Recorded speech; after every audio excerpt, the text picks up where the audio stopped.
what consumers want, they've got a bunch of options. They can get the product or the thing you make usually from a whole bunch of different companies. And the competitive advantage is how you can deliver that to what they want better than everybody else. And if what you're doing isn't contributing to that I think over time, we've talked about complacency and other things, the inability to recognize that you have to continue to contribute to that competitive advantage, that doesn't stay. If you have that competitive advantage now, your competitors are trying to erode that and take that away from you. And so even the idea that everything you're doing has to be designed to contribute to either building or sustaining that advantage, or you're going to go away. You will be outmaneuvered by your competition. And I love that even in the Marine Corps, they're saying it's useful for combat and competition. Those are two different things. And we're telling the Marine Corps, the Marines are telling Marines, those are two different things. Which is interesting because they're also saying throughout this entire book that those are on the same continuum. Right. So I'm going to do something that's going to be useful at multiple locations on that continuum. Right. Because if all we cared about is you being good at combat, we would raise Marines, just like you said, in a totally different way. Yeah. And we would forgive a whole bunch of things that happen. Like, that's okay. He can do all those crazy things. Because when we go to war, we're going to unleash that guy. And we know that's not enough. You can't do that for a whole bunch of different reasons. And the recognition that, hey, combat's going to happen. I mean, certainly in this day and age, you're going to see some combat. But that might be fleeting. You might get one opportunity, one good deployment. But the competition piece, and they've said it over, that is happening all the time in a whole bunch of different ways. Continuing on, if we are to fully prepare, then Marines need to also consider the merits and challenges of asymmetry in competition.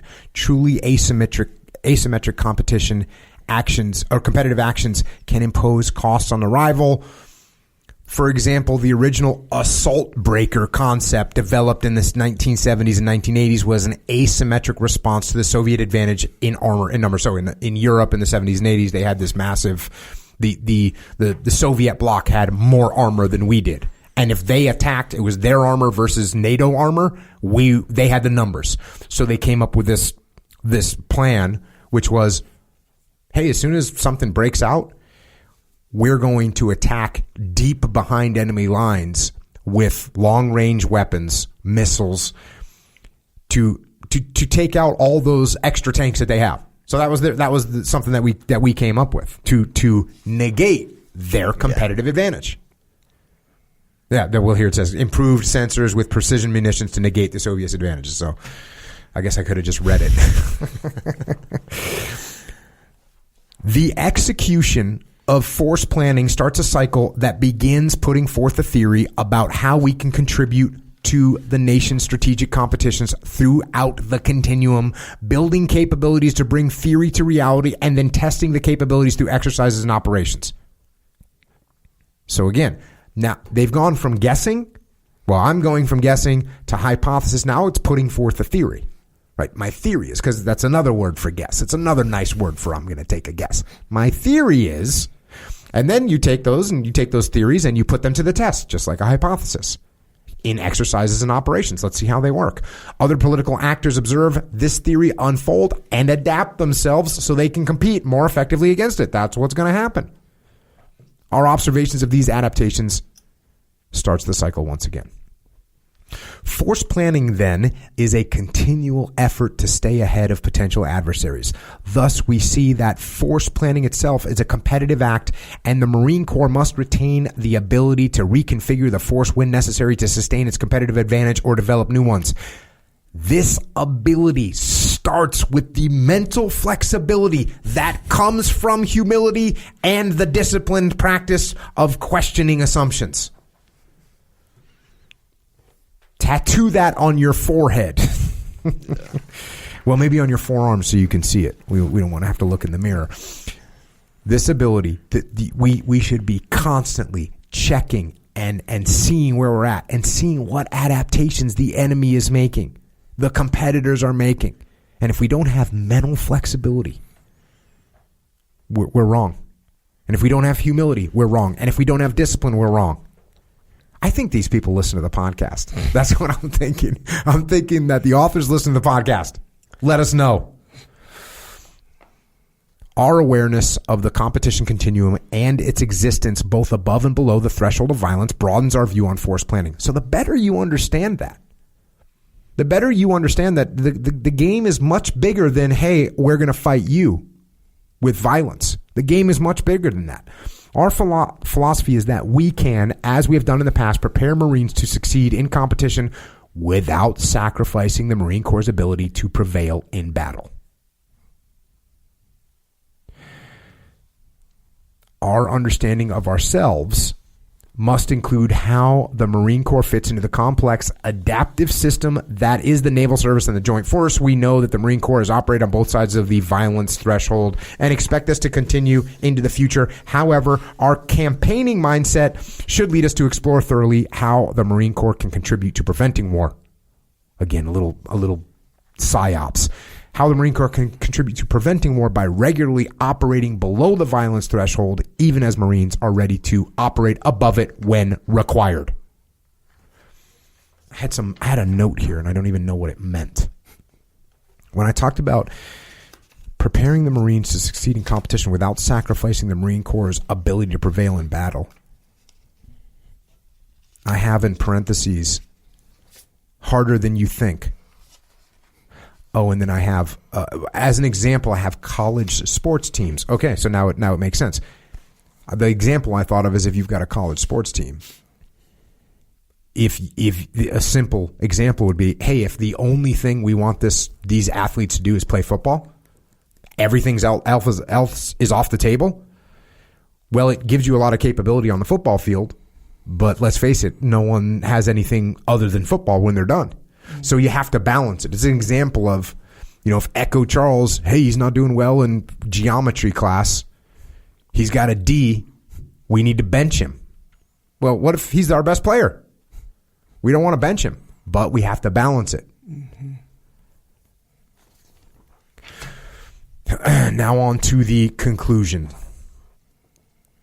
The Marine Corps is one of the nation's tools for the strategic competition that is the normal state of events in international relations. And by the way, man, as you watch the news, as you read the news, which I recommend,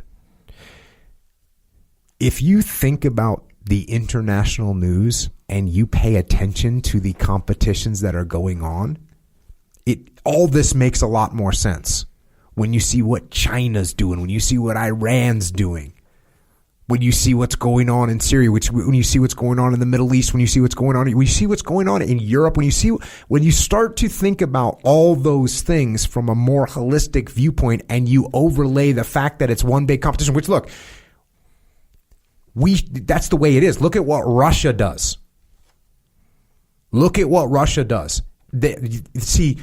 They are competing. And not only that, sometimes, Echo Charles, people around Russia, like people other than Russia, they're out playing flag football. And Russia's playing tackle. You know what I'm saying? Someone else is playing, Tai Chi. And they're playing combat sambo.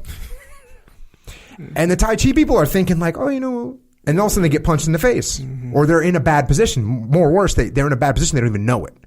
They don't know the capability that sambo practitioner has. So you've got to pay attention to that. You've got to start seeing that these little maneuvers that these other nation states make, they're not. I can't even believe I'm having to say this right now.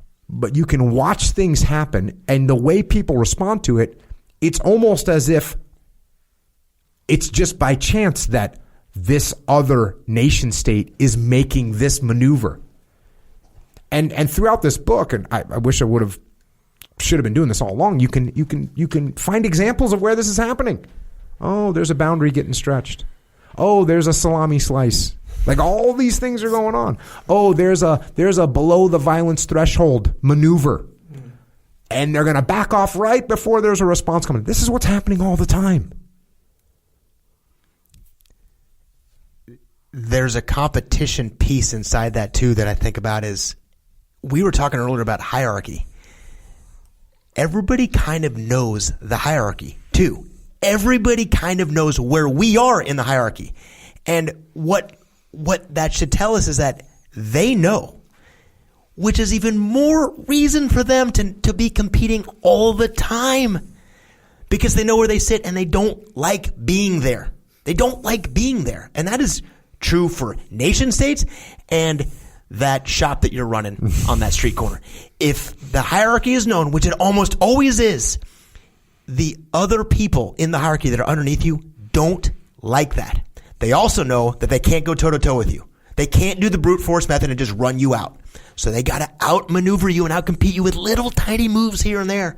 And when you were talking about the idea of I can't believe I have to say this, is the complacency that comes from being at the top of your food chain, whatever it is.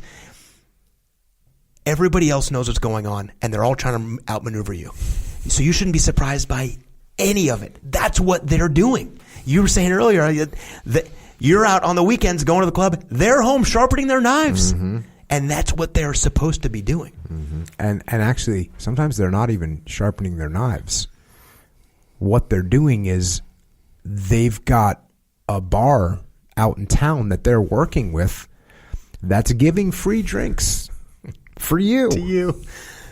And so even though they can only sharpen their knife so much, so what are they going to do? They're going to weaken you. Yeah. You got to be on the watch for that. You ever seen the movie Training Day? Yes. Excellent film, by the way. That's what that whole movie was about, essentially. So he was trying to, he basically had this new recruit who'd do anything he wanted to make the team or whatever, right? So he sets him up to have to do everything he asked him to do. It started with making him smoke that weed or whatever. If you watch the movie, you'll understand. And he even says in one of the pivotal parts when he's manipulating him, he says, "Hey, it's chess. It's not checkers." Mm-hmm. So if you don't know you're in a competition or whatever, essentially this is the explanation. Where you're just like, oh yeah, today we're just sort of cruising. Actually your example of like, okay, if you know where you are in the hierarchy, and let's say you're high and you have all these challenger people or entities, right? You're kind of cruising, and they know they can't go toe to toe with you with how you put it, but their move can be like 10 years down the road, and they're plotting for that. That 10 years they're plotting for that move or that series of moves. So we got Denzel plays the bad cop essentially. Yeah, Alonzo. Who plays the other one? Jake is played by Ethan Hawke. Okay, so. And that's the first escalation is smoking pot.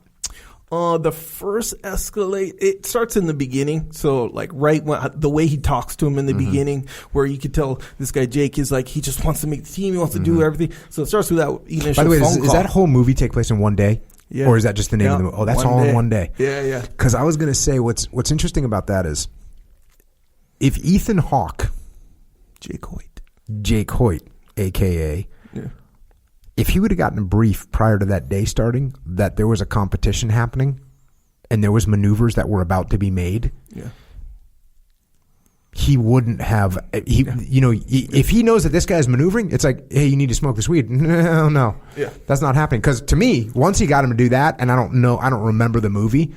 That's almost checkmate, right? That's almost checkmate. Like, hey, dude, I'll get you. You need to get piss tested, and now you're out of the force, and now you're in trouble. Now you got a bad reputation, or not even a bad reputation. You got a what's an RE4 code in the military where you're not allowed to get a federal job anymore. But you got a bad thing happening. You got a dishonorable discharge. That's a checkmate move, almost out of the gate. That's literally how it played out. Because that was like one of the first major moves, and it didn't come into play till later when he was like, "Hey, kill that guy." But if he would have been aware of the competition that was happening, he would have known. Hey, man, this is not a good move. Hey, I'm not doing that. And that's totally actually would have almost flipped the checkmate. The whole deal. The whole deal is flipped, but you're not aware of it. You get lured in. Well, maybe, I mean, obviously it was a movie, so he always had it. You've never put out that qualifier before. Normally you just treat movies like they're reality. Well, he did in there. I mean, you're right, obviously, but in that particular movie, he had him by the balls the whole time.